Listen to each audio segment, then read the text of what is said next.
Hello, Freedom Nation. It's Jeff here once again with another episode of the Freedom Nation podcast. And on today's show, I've got Anna Urnova. She is an executive coach specializing in working with men that are mid-career that are trying to make a change. So we'll talk a little bit about her process, how she does it, but we'll also learn her story and how she went from corporate to doing what she loves every day. So hold on. We'll be right back with you in just one second. Hello, everybody. Welcome to the show. Anna, how are you today? I'm very well, Jeff. Thank you. And thank you for having me on your show. Looking forward to chatting to your You audience. are most welcome. We're really excited to have you on. So let's talk a little bit about your story. Let's get started with that.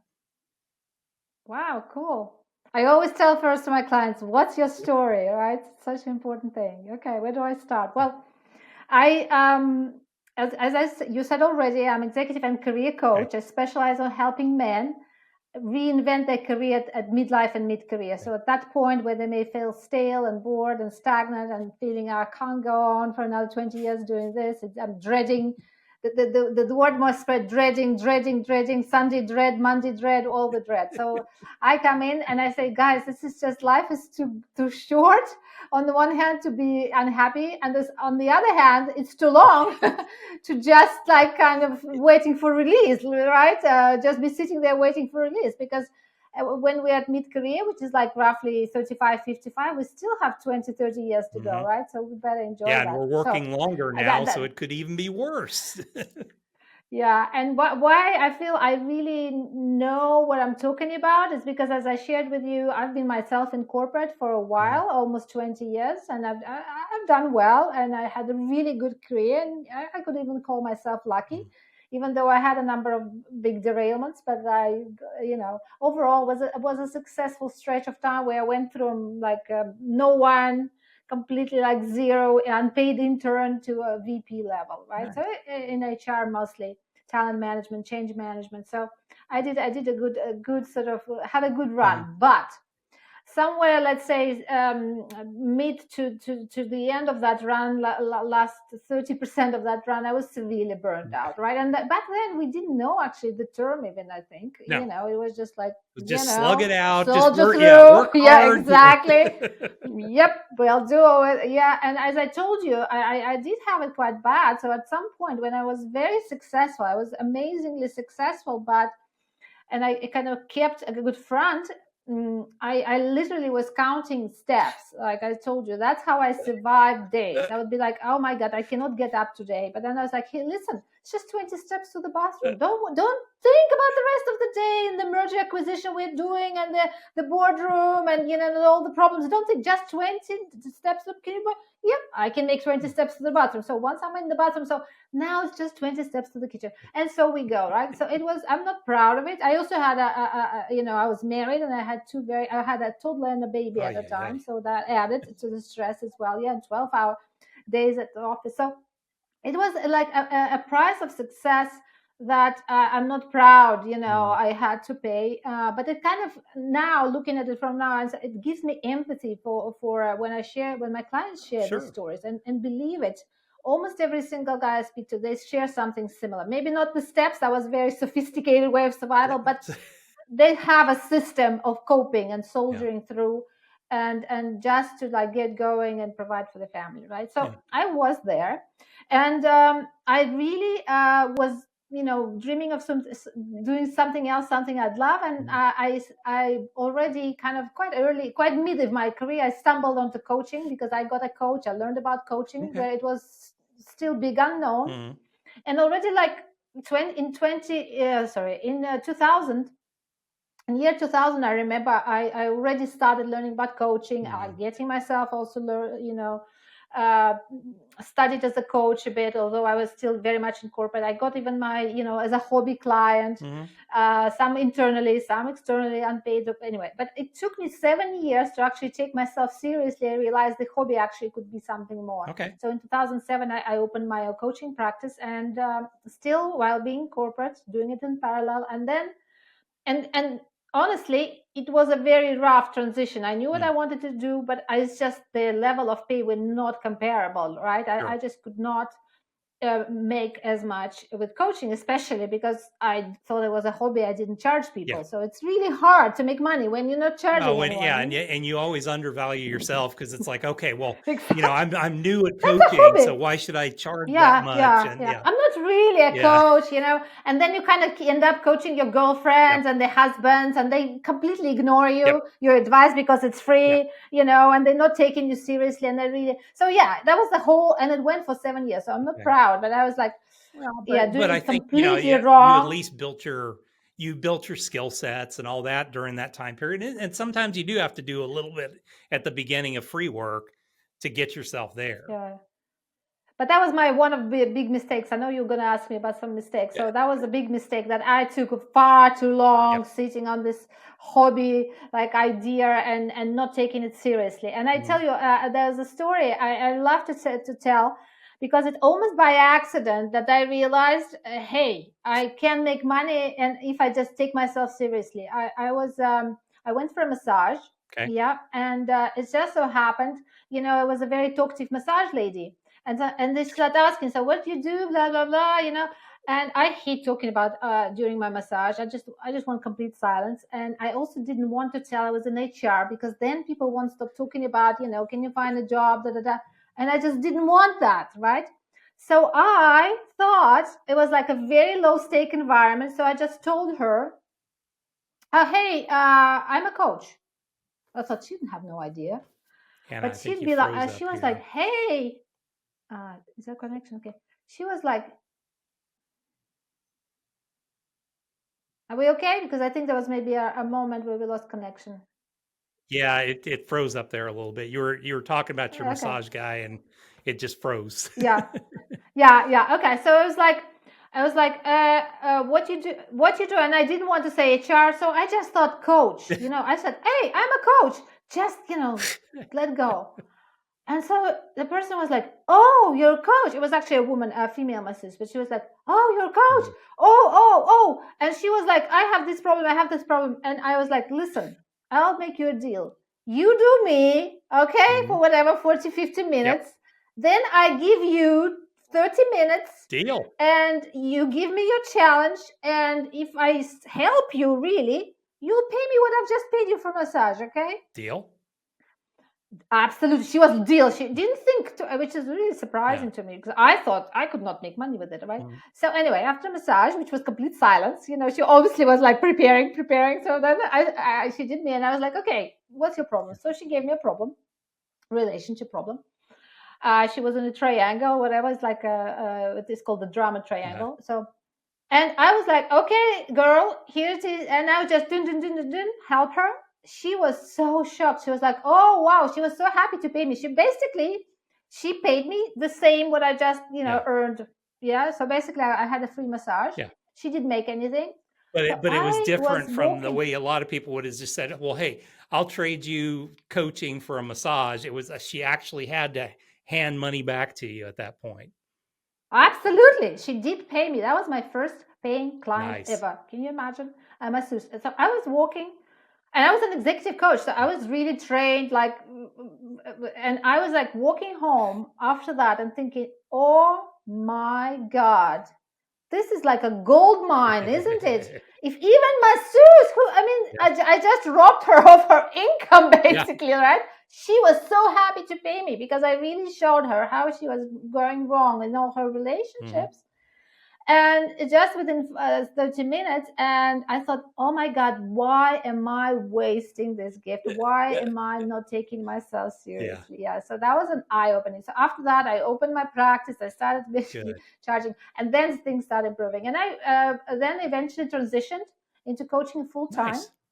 and started executive coaching, mostly working with corporate clients and business Mhm. schools. And then came a time when I did my second pivot, this time already within the coaching profession, where I realized I wanted to go more into like my having my own live business, coaching business, rather than just, you know, um, being at the mercy of like business schools or corporates, right? And I also Yeah. want to help more people with their career rather than corporates and kind of Yeah, it's keeping people in line, so to you're say. almost working against them at that point. Yeah, we want them to be better at their jobs here. Well, no, these people want to move somewhere else. Yeah, that was the problem, Jeff. Exactly, because I was good, right? And I liked business schools. I liked the corporates that hired me, and I loved my clients even Yep. more. And what I found a lot of the time, that they actually were unhappy where they were. Yeah. And this whole thing, which I just shared about the steps to the elevator and stuff like that, and being burning out and dreading work and doing it just for money, and wishing you were somewhere else, all of those things, I uncovered them. And what I realized, that majority of my clients, what they really need help with is that. And they often was like the hidden request: listen, help me find a way where I could do, I am prepared to work. They're Yeah. hardworking people. Yep. They also, that's where they actually were, a lot of them were men. It's like 80% and 90% of the clients I work at executive levels were men, and they almost all had that problem, that they were unhappy where they are and they wanted to change, but they didn't see how, and so they kept doing what they were Yeah. doing. And then I realized, hey, again, like with masseuse, there's something here, right? There is a like a hidden market within market, so to say, and the hidden request. But you're absolutely right. Corporates, my contract with the corporate was that I cannot coach someone out, to go to basically leave them, right? Although it was often mentioned that coaching could make a person leave eventually, Sure. but I was not supposed then to continue working with them, Mm-hmm. helping them leave and reinvent Yeah. themselves, right? Corporates would not pay for that. Although I did work with some outplacements, but that's a different thing. Yeah. So anyway, I realized, okay, now I want to do my own Mm-hmm. thing. I want to actually now work for the other Yeah. side, so to say, for the client, individual client, because I do believe people have so much to offer, especially at mid-career, to the world with all the experiences, and they just basically like burning out and dreading and going through the motions and wasting a lot. Every single man I speak to, they tell me I am not utilized. Mm. That's the big problem. They feel I am not utilized. I'm wasting most of my skill sets, most of Yep. my potential. That's on and on Well, and on. The they're whole, in that story. trap point from, they're not a newbie. They're, they've gotten to kind of middle management at that point, and they need that next step up, and that next step Yeah. up may not be with their company where they're at today. And No, middle senior managers, and I ask, okay, how much do you think you're wasting? And the numbers they say is horrible. It's like some people say I'm utilized only 20%. I'm utilized 50%. So when I think about all the waste is out there, right? And these guys, they still have another 20, 25 years to go, in their career. So anyway, so then I started pivoting, and now I'm running since like 2017. Okay.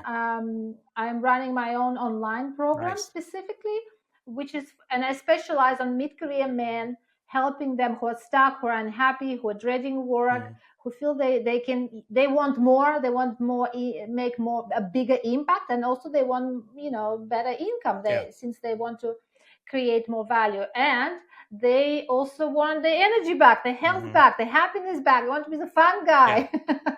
Because that's what they also Well, find, that yeah, the and I would say, vitality is just not yeah, and there I think, when you're soldiering through. and at that point too, a lot of them have kids that are in their teens and all that, and they're unhappy. So it's like an unhappy time for kids at that point too. So this is not a good combination, and not a good way to show your kids, okay, this is what your future looks like. Absolutely. Guys say that all the time, that they tell kids, you should do what you want. Yeah. And then they themselves feel stuck and then self-sacrificing, basically. And as I tell them, guys, the thing is, if you self-sacrifice, all your kids learning is self-sacrifice. They're not learning to receive it from you and thrive and be happy and do what they want. No, all they learn is self-sacrifice, because we learn from role models by copying them, right? Yeah. So don't expect like you will self-sacrifice and your kids will be happy. No, they will be like you, role model, right? Yeah. They will be soldiering through and suffering and all that. And it's just honestly why we don't have to do that anymore. No. So let's talk a little bit about that transition for you. So you were working in corporate, you start, doing the coaching side of it and all that. Was it kind of a clean break, or did you just sort of ramp up your income to the point where it's like, okay, now I can make this move and still make roughly the same that I was making before? Yeah. Yeah, I actually advocate against clean breaks because that's a Okay. big mistake when people sit, and then boom, I'm going now. I'm starting something new. No. I should have started like 3 years ago. Yeah. Yeah. So as I told you, I wasted some time there, but I did learn. I did learn in the Sure. end. So a lot of mistakes and a lot of trial and error, and also working with some great coaches, great experts, and everything. And some of them were complete waste of my time, Yeah. but some really helped. And then eventually, and also I did a program at INSEAD where I learned also a lot of research about it, Okay. about career, how careers change. It was still very new, because it was not like something in subject, because how careers Mm. change, before it was whatever. So anyway, I learned, and what I learned, that there is a system that you can use to change your career or pivot in a more effective way, and also minimize your risks. Okay. And yes, we do have a gap when you're starting something new. Yes, you cannot expect that your income will be exactly the Mm. same as in your current, right, role in corporate, for instance, where you maybe worked for 15 years or 20 years, right? So what's really important is that you should start something on the side. Okay. Yeah. Well, ideally, before you start, you better not repeat what you've already done when you started corporate. You actually analyze what it is that you want to be doing. Yeah. Because one of the things I uncover with my clients, that the first time they started their career, they made a choice for different reasons. As I say, there's a triangle of reasons in a simplified way. You can choose something because you should be doing Mm-hmm. it, because you can, or because you want. So hardly any of my clients choose the want with the first time Okay. around. Yeah. Let's say majority of people in corporate are there because something was expected and they want to please their parents, basically, right? Mm-hmm. So they chose this education and then career. Majority, Yeah. yeah, majority. And those who are not, they're not my clients, so they're happy Yeah. out there, right? And good for them, right? So, but majority are in the should or can, Mm-hmm. right? The first they should, and then they, oh well, I already have this education, then I can. Yeah. And the want, some people don't even understand when I ask you, so what do you want? So what does it Yeah. matter? What does it matter? I just I have to remember, soldier on and do this because I hate it. Yeah. exactly. I remember I had a Japanese client and I spent the entire session just explaining how the want feels, because he didn't get it. He was like, I don't understand. These, I don't understand. But then these are, we yeah, actually, these are businessmen that work so hard that they just die, just walk and by die. the Yeah. by the end he was just, I remember. So, and that's his whole like face lit up, because he remember what is it when he was doing something he really wanted at Okay. work, right? Because for hobby he understood, but at work. Yeah. So yeah, so it's just, for some people it's even concept that the work can actually be something you Mm-hmm. want is a four in one.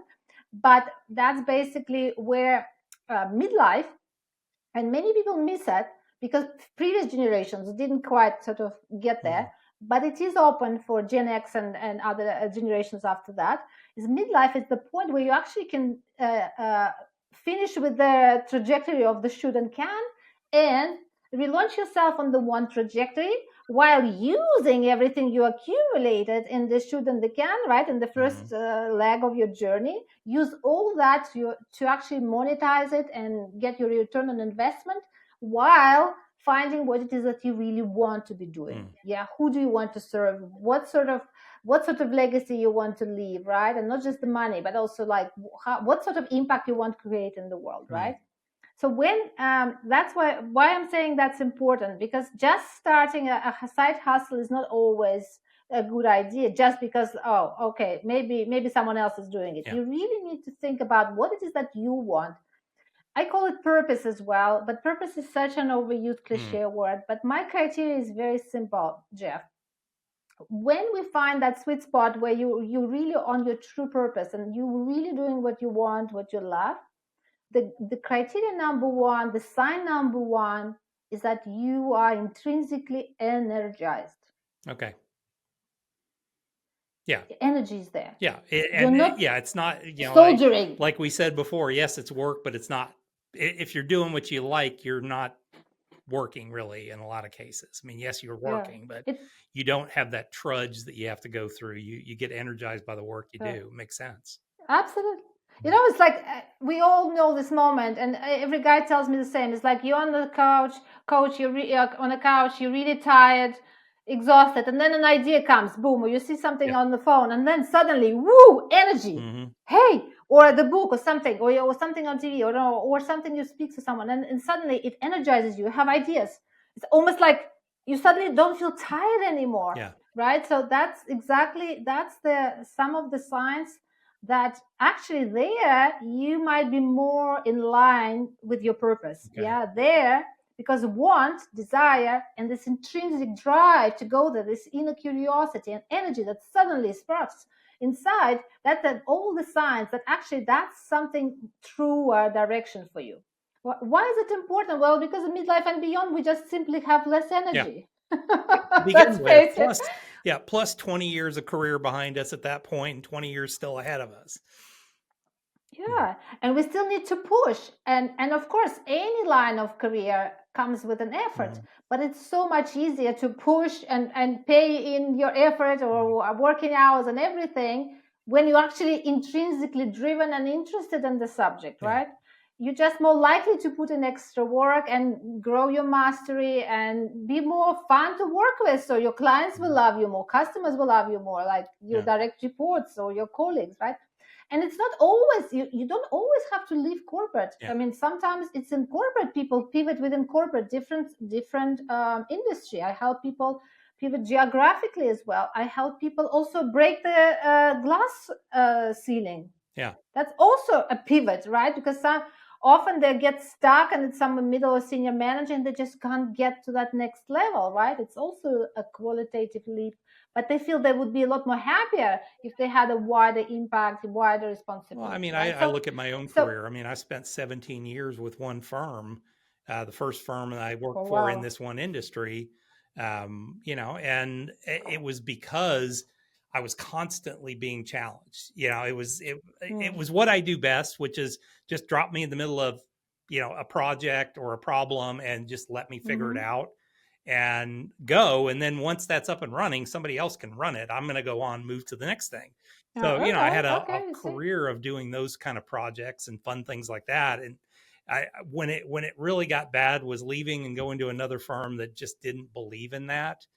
And, it was like, nope, you stay in a job for 20 years and you keep doing the same thing. And, that for me was that change period where it was like, I can't do this anymore, and moved on. Let me ask you this. So what is the process when you're working with somebody? And it looks like we may have frozen up here again. So I'll let you catch up to me. Yeah. I think we got interrupted there for a second. So what's the process? I heard you asking, what's the process? Yeah. Yep. Yeah. So what's your process? So I come to you as a new client. How are we going to work together? What's your process that you work with? Yeah. Well, as I said, basically first step, I will help you find the new direction and in line with your purpose, right? I developed a methodology from different tested, ways, some from research, some from my own practice, some from practice from other coaches and institutions that help me now help you, for instance, if you are a potential client, to define what's let's say the line of purpose, and then find that sweet spot. What are but there could be several options of what you can do. What's the sweet spot where you can really use your previous experiences and skill sets in a way, and also that it's feasible, that something really ignites you, but also feasible to, practically you can actually do it, you can make money with it, right? So basically from those options, I help you select that direction of the new trajectory, right? And it's really important that talk about trajectory, but not just the next project or next job. Really, where do you want to be, like in the next 10, 15 years, or when you finish your next leg of your journey, right? So I really help guys kind of get out of that like rut and just seeing like the next role, whatever company is giving me, or being like stuck or being soldiering through. Where do you want to be? So that's really important. Second, we would actually, so once we clear what you want to be doing and what's your purpose, I will help you creatively utilize the skills you already have. Because the biggest, let's say, false belief people have at mid-career is that if I choose something new, I have to start from scratch. It's back to zero. All this back to zero, start over. Bullshit, excuse my French, right? You have so much So, and it's just using your skill sets in a new and creative way. Mm-hmm.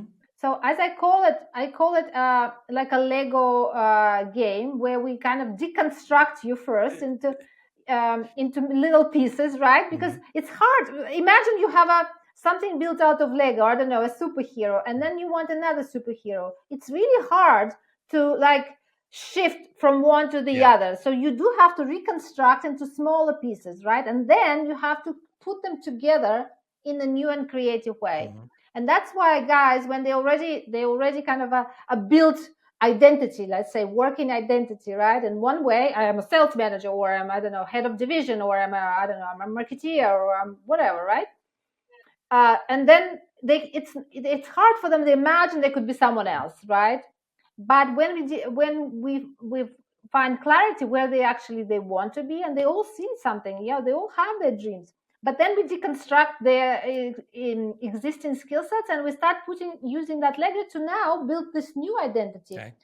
To the biggest surprise, they realize they have more than enough pieces to build what they want. They definitely have more than enough to start, but that's all that counts, because once you started, then you accumulate the new mastery. Yet a lot of them sit there and believe, oh, it's going to be starting from zero. Oh, I need a new degree. Oh, I need a, and they think they need to go exactly the same way as they got them here, Yeah. right? But it's not how you change at mid-career. It's not that. It's different. And so, as I say, the Lego pieces, and then not just the technical skill sets, and not even just managerial. They also, what's really important and what's completely neglected, it's you already a grown-up man. You were like 20 back then, or whatever, you were made your choices, right? Now you're a mature man. You have life Mm-hmm. experiences. You got married, maybe divorced. You have kids. You've been a father. You've mentored, junior stuff. You had failures, right? You had wins. And men actually don't know how to utilize that in their work. It's all like they have hobbies. Some guys have amazing hobbies, like they cross the Atlantic, they climb mountains, they run Ironman. I had a guy recently, 14 Ironman. Can you Holy imagine? crap. Yet he did not see it relevant. Yeah. It's not relevant to my. I said, what do you mean it's not relevant? It's like saying, well, my legs are not relevant. It's just my arms, Yeah. or just my head. No, come on. You are and at midlife and mid career, guys thrive the best when they actually stop splitting themselves. Oh, this is a family guy, this is a Yeah. friends guy, this is a hobby guy, and this is the work guy, poor guy, the one that soldiers through and Mm. pays for everything. Yeah. No, when they actually stop splitting and they become whole, and then realize there are ways for them to work and have fun where they can be whole of themselves. They don't have to leave the better half of them back, before they enter Yeah. work. Which really was not that available to previous No. generations of people and men, let's say, Yeah. right? But now it is available. And guys find when they really embrace, hey, it's true. What I have in those Ironmans, or where, I mean, can you imagine crossing the Atlantic? I mean, that's a lot of competencies there, Yeah. right? How can you ever say, oh, no, it's not I mean, relevant? even, okay, they coached a soccer team or something like that. I mean, that's so Exactly. relevant. It's like, okay, if you could get a bunch of 4-year-olds to run in the same direction, my God, you should be able to do that with a team of Oh, people. Yeah, yes. adults. Exactly. Yeah. Yes. Or help the kids solve Yeah. problems, right? Or like had a relationship problems, had to deal with that. And guys completely neglect that. Mhm. But I help them actually own all of that and see how it's relevant, and actually distill what I call the gold from that, which is actually basically what are the competencies. And a lot of these are meta competencies in a way that, hey, I'm a great problem solver, Yeah. right? Or I go like beyond limits, or I really know how to I don't know, turn around things, or I know how to grow others, like talent, in others. Or as you said, I coached the team and I realized, hey, I could be a good coach, Mm. right? So different things. So basically, we do that. So that's a kind of a second step, so to say. And then it comes the moment where you have to create a side, well, let's say a side hustle, or create a space, what I say, for this new identity, this new careers to start growing on the side of your main career. This Mm. is a must. the biggest mistake ever. Every single guy tells me, okay, I'm gonna start now, right? But then I'm like, man, you have to start like 3 years ago, Yeah. 4 years ago, not when you got redundant, lost your job, you know, have to provide. No, it's a bit late to start. Yeah. And you really have to start, building what I call a plan B when you still gainfully employed, but you already have an idea, feeling that maybe there could be more. Maybe I also can do something more, bigger impact, also alternative, income stream. And I do believe that that's a good way to start. Yeah. So start running it on the side. And I also, but there needs to be a discipline. So how I did for 7 years, bad idea. Yeah, that's why I teach guys. But I had no plan. I had no roadmap. No one shared with me. Honestly, people thought I was crazy. Why would you give up And this actually, great corporate job? My God. I actually hired a coach who asked me how much I was making in corporate. I told him, and he's like, "Why do you want to be a coach? Are you crazy?" I also went to a conference in the US actually, and there was a lady there, and she said she published a book, How to Be a Consultant. She said she moved from corporate to consultant.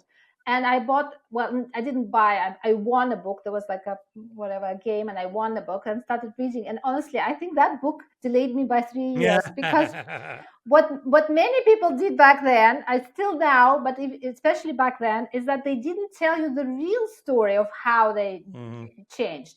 They would change in one way, and then when writing a book or a case, they would actually kind of present a more polished version, how they thought. People do that all the time. It was a success story, So when I was reading it, and I was trying to put it in place, that did not work.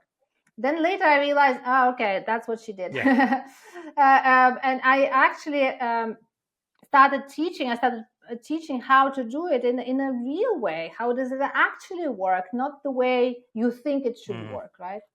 So, and once you practice on the side and you really know that that's exactly what I want, then you start investing more and more. And the trick is to start shifting more and more of your, let's say, investment. And I don't mean just money, it's time, it's energy into that new career.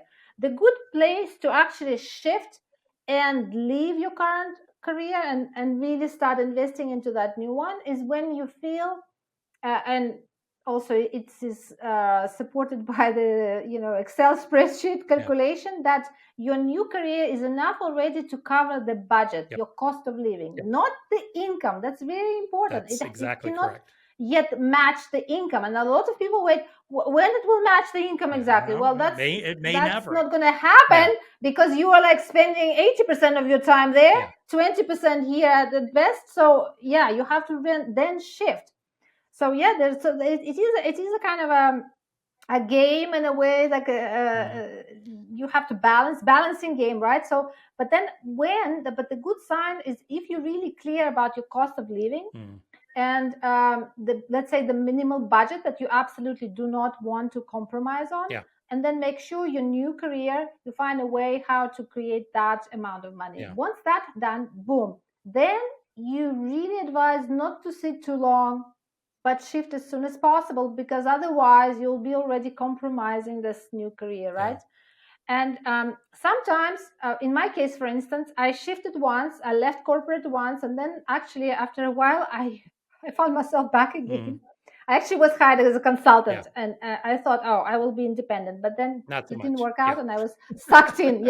And I realized I was sucked in partly because I was not yet entirely confident, so that I can stand on my own, right? So but once they sucked me in, I negotiated like crazy for my exit date and package. And it's like, why are you so keen to exit? I said, no, I want to exit. So I want my freedom back. And the good thing about the second time, and that was for sure, that was it. Then I would never be tempted again, right? So we've all been there. So it is a steady paycheck is it's a good drug to have sometimes, but a bad drug at that. Exactly. So then once you already shifted into the new career, then you just basically go all in and you develop that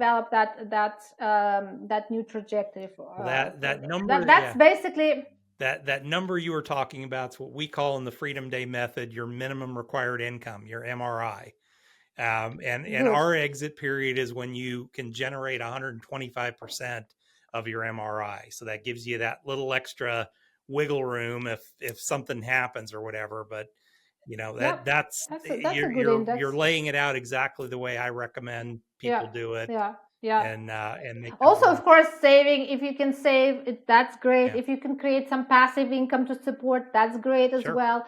Generally, for anyone starting from Generation X, and so basically anyone born after 1965, Yeah. let's put it this way, we have to think in multiple income streams. That's Mhm. really important. This whole career as my main thing, this is the most dangerous and risky thing can Mhm. ever be. Yeah. For previous generation, it was security. For current generation, already when I was starting, I'm a Gen X, Mhm. we were told Yep. kind of officially that there is no career for life Yeah. anymore. There has to be a portfolio career. I remember very well. I had those students that was telling me, but somehow I am now dealing with Gen Xers, millennials, and they all surprised when after 15 years their career derails, Yeah. or they get they find themselves at the roadblock, or they found the career is actually dead. There's a dead Well, end. and I There's mean, nowhere else to go. the They're other, surprised. They're like, I thought it would last me a yeah. lifetime. Come on, man. Well, This and I is mean not the that, 50s the anymore. side about it, I'm finishing up a book this week called The Retirement Trap. And I call it that because it's really that trap of that mindset. Well, you just keep working and you keep saving and you don't do anything else to start generating those lifetime income streams. So Yeah, we've been lied to say, well, you just save up this big pile of money and then that turns into an income stream, yeah, versus, you know yeah, what? You don't need the big pile of money if you've got 4, 5, or 6 different income streams coming in that you don't yeah. have to do a ton of work for. No, no. I mean, even 2 is better than none. Yeah, absolutely. But just if you just know and honestly know that whatever you're doing right now, it's never safe. Yeah, And the biggest absolutely. risk is to believe it will be safe and then be surprised. That's no, come on. And to be honest, I don't think they're even lying to us. Honestly, what I found, I remember when I was joining one company as a first consultant, then I became a VP for that company. And I spoke to the guy who's now a CEO. It's a big global company. Then he was, hiring me, and I asked him about work-life balance. Imagine, so funny question. Well, I had, as I said, 2 little children, so, and he said, "We have wonderful work-life balance in this company," and he like, boo, boo, boo. And I said, "Oh, great." Then I joined the company, and that's where I worked 12 hours and counting steps and all that. And I thought, oh, the bloody guy, whatever, bad guy. I will not tell exactly what I thought, but it's like, he lied to me, the bastard. But then I realized something, Jeff. No, he said the truth. He had perfect work-life Absolutely, because he balance. had you working all the His family lived in a different country. He had 2 very beautiful time. secretaries, right? And I met once him with one of the secretaries at the dinner. So, and he did have time for Sure. golf and other things. So actually, he never lied Nope. to me. He was a different He just, generation. His yeah, idea of you, work-life balance yeah, is different to mine. you just didn't understand what he was saying is my work-life balance is outstanding. I love it. And all I need is one more of Yeah. you for me to have better work-life balance. This is awesome. Yeah, exactly. So what I mean, they're not lying. Nope. They just tell the previous generation sell us on their package, Mm. but the problem is it's gone. Yeah.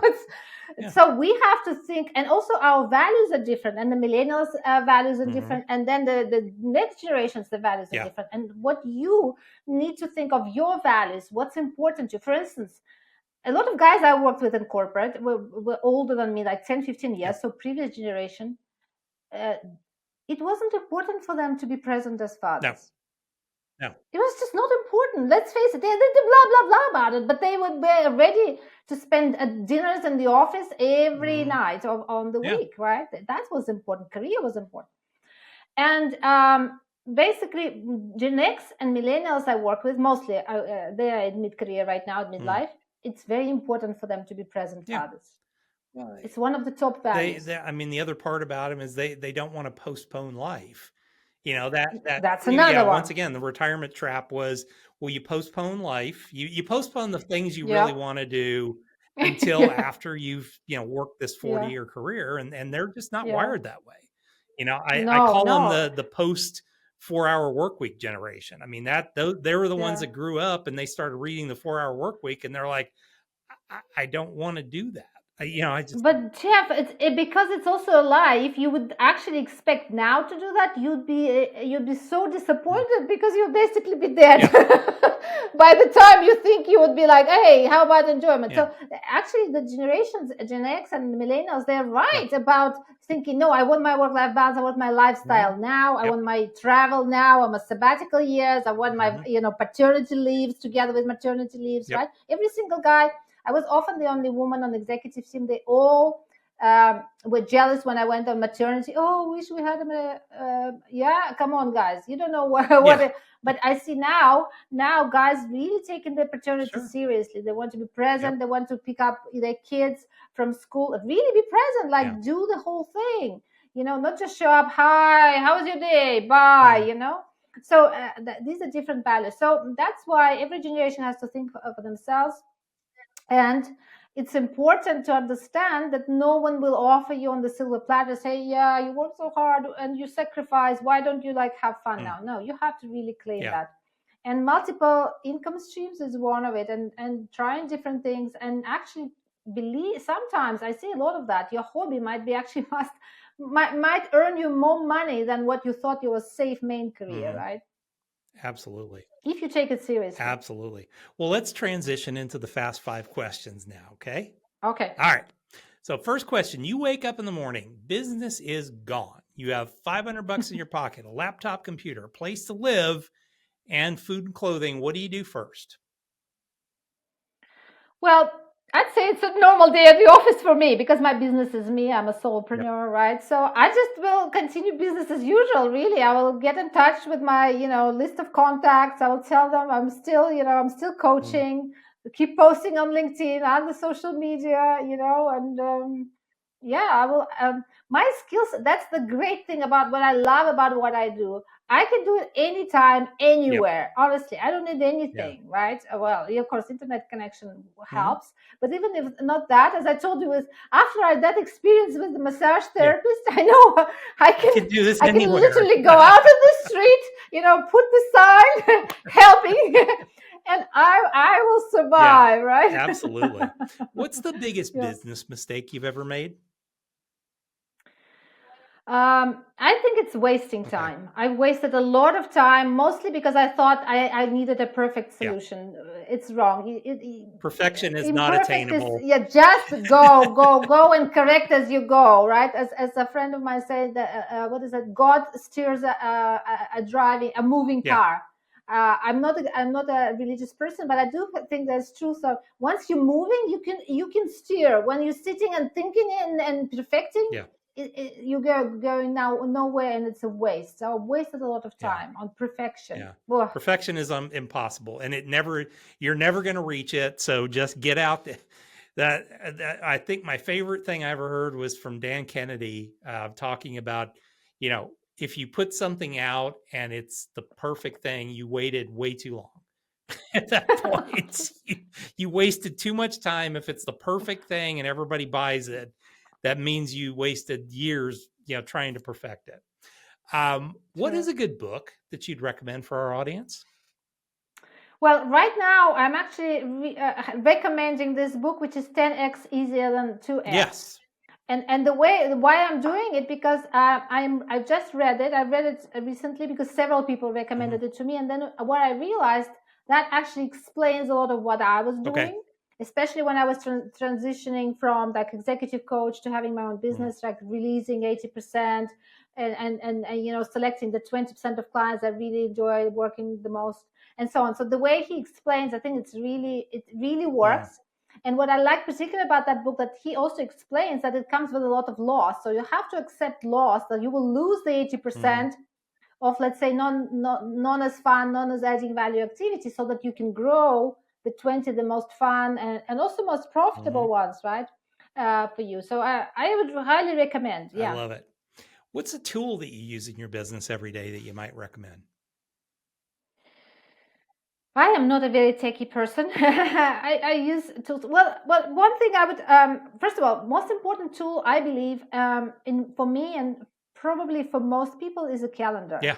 I do believe that how you schedule your time, how you allocate, where your clients can book, calls, for instance, where is me time, Mhm. where is absolutely like no one's time, where's family time. It's really where we most in control of our Mhm. life. So I think many people underestimate the calendar. I really love the calendar. Spend a lot of time with the calendar, right? And I have my personal calendar, and then the basically the clients fill the spots from from the work calendar, and that's how basically my days I work. love it. But also the tool I got recommended recently. It's called Opus Clip, I think. Hmm. Which I don't know if you came around. Basically, because I go on podcasts, for instance, and then a lot of like hosts share the Yeah. podcast and the video recording, and it's maybe like I don't know 40 minutes or 30 minutes Mhm. of video. And actually, one of them recommended that I get this Opus Clips. It's called. Basically, then you upload the video there, and they cut it into little clips, Yeah. like 1 minute snippets, that you can share, Mhm. and you don't have to edit. They do it for you, Yep. right? And it's really quite nice, right? If you don't like it, you Yeah. you can not use it, but We then we use that through our video editing software has that built into it too. Um, which is just outstanding because it's like, okay, we use Descript, which is our video editing software. And I mean, Okay. Descript can, it'll do that piece of it. It'll do social media posts. It'll give you all the information and all that. So yeah, the more you can leverage, okay, I spent 40 minutes on on an interview, but not everybody's going to want to watch all that, but we can pick and choose these little bits, pieces, and Yeah. parts out. Even to just lure people in, so to say, Yep. to like a bit of like a trailer, right? You need to Mhm. give them some snippets so they say, oh, it's Yep. interesting, I'm gonna watch it, right? Because there's so much content out there. Why would they Yeah. like spend Well, and I mean, 25 minutes, I 30 think minutes of it? people don't realize how much content you should be posting. Everybody thinks, oh, well, I can, put out one post a week, and okay, you're going to get lost in the mess that's out there. I mean, you've got I to know, I increase know. your odds. So if you can take a 40-minute interview and turn that into 10 or 15 good clips that you can play over a week and drive people So, into, okay, watch the whole interview, or maybe that one or two things that you've said, go catch somebody that says, hey, oh, I want to listen more to her. Or, where do I yeah, find her at that point? absolutely. Yeah. Yeah. People overwhelmed, Yep. right? So to really get to them, you need to keep repeating, keep Yep. yapping, as a friend of mine There you said, go. keep Keep yapping. yapping. Okay, last question for you. What is your definition of freedom? hmm Yeah, I thought about it because, of course, your podcast is about freedom, Yeah. right? So I would say it's making choices. And I believe right now I see freedom because maybe definition changes over lifetime. But right now I see freedom as actually living in line with your want. Okay. When you make decision is in line with your want, not in line with what you need Hmm. or should, Okay. right? So when you're in the want, that's the real freedom, isn't Yeah, it? absolutely. Well, Anna, thank you very much for your conversation today and your advice. If somebody's interested in learning a little bit more about you, interested in possibly reaching out to you to become a client, where's the best place to go? The easiest place to find me would be like my website, Okay. which is www.annurnova.com, Okay. just my name. And then if you go there, you will have, for instance, free training, which is basically my masterclass where you can watch. It's completely Hmm. free. It's like half an hour, 40 minutes, but it explains everything. What is a midlife crisis, mid-career crisis? Why it's happening? What are the symptoms? And the 5 steps, which I actually took you guys through on this podcast, Hmm. is explained there, and I also give examples of the clients how they applied. So I think that would be the best way. And if, for instance, you watch that, or you guys watch that, or someone watches for his brother, for Hmm. her brother or husband, or yeah, and they say, hey, that's a good idea, you can talk to Anna, then you can actually use there is a link there, and you just book a free discovery call Perfect. where you can tell me your story, and I will listen. I'm a good listener. I will Mhm. ask tough questions. Yep. I'll help you identify what's not working, and then I will help you using these 5 steps, right? And a lot of guys, this 45-minute call really was already a breakthrough, a big change, right? And if you after that you think more, you need more of my help, we'll discuss, right? There are different options available, but I think even this free options, they actually could really provide good ideas and resonate and give hope, which is an important thing. I love it. Well, Anna, thank you so much. You are wonderful, and I love the conversation with you. So thanks a lot for being on the show, and we'll make sure all that information that she gave sits in the show notes, so you can click on it and go to wherever you want, or just look it up in the show notes and go from there. Thanks a lot for being on today. We hope that everything goes well in your world. And folks, thank you for joining us. Once again, make sure you click on that subscribe button. Make sure that you are subscribed to the channel so that we can provide this information to you throughout your days and weeks. So thanks a lot, and we'll see you guys back here the very next time.